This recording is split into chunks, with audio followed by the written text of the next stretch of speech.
cho em nó tứ tuần đâu thì nhiều.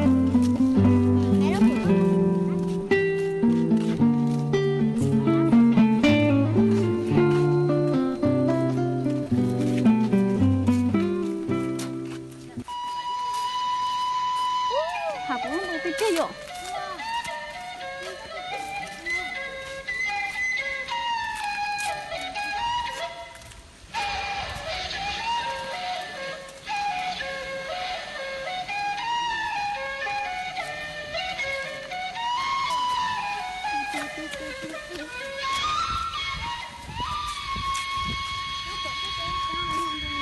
Không thì tuần nó lúc cỏ cỏ ha.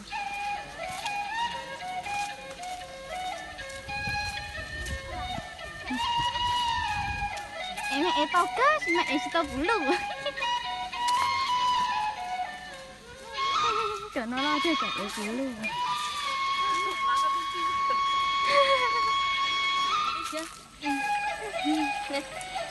Xin một lúc cả. Cái hàng nó chết chứ, cái cá tao tay chứ.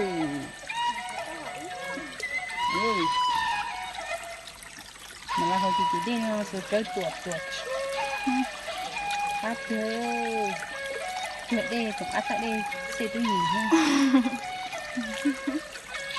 Hello. Cái món gì phải khô mình sẽ ăn. Đây nít khai nít, đây bên đây, để hậu mà nó cá rồi. Bị gì? Sao giờ thế này? Gà hậu chi to. Bay. Ơi, con làm mình chơi bóng tập tử. Nó sẽ từ mùng chỉ lại, vậy chồng qua đây nhá ơi. Rồi chứ đó, vừa phải theo trả tiền của con cá cha.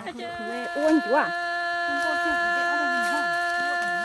Có một đeo hóa chưa? Hậu đây đó.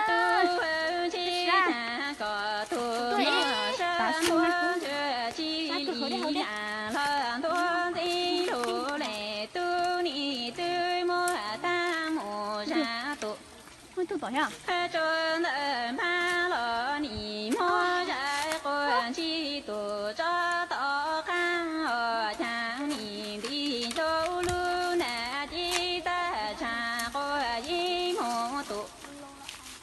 Của mẹ thì giống rồi.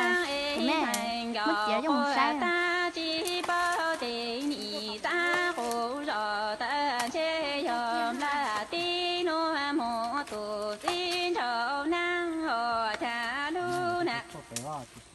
Chính có của ý tình nhị mô cho lù lệ tu cha thô kim hộ tu trí thô ca em thành gạo của ta mà bao ta lù lệ tu nho mô chú em hồng mô gì tên trên thành gạo của ta nhị tư ti tu của rõ cho cha hồ lù lệ tu chi cha có thu nó san tu chưa chi ý là lo tu đi ho cha ni tư mua ta mô cha tu cho ta thể lo cha ni mô cha có chi tu cho tỏ chi u ni cho lu na chi ta cha có ý mô tu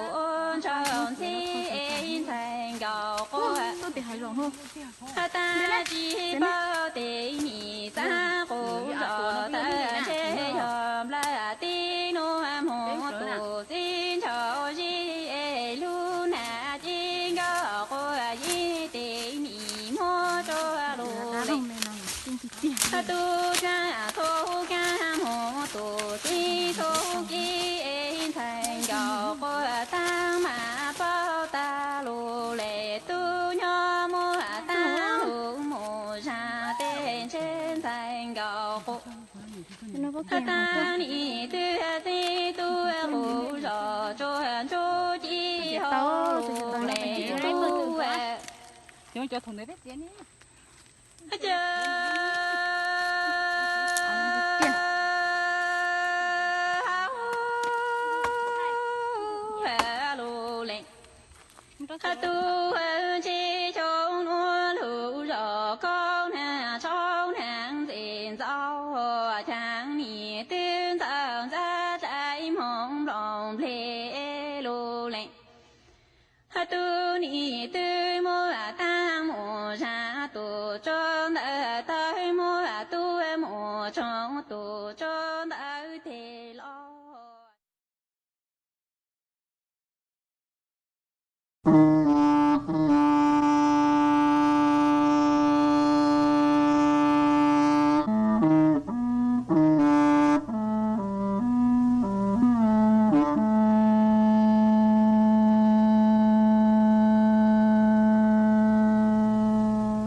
có mong có rồng ngao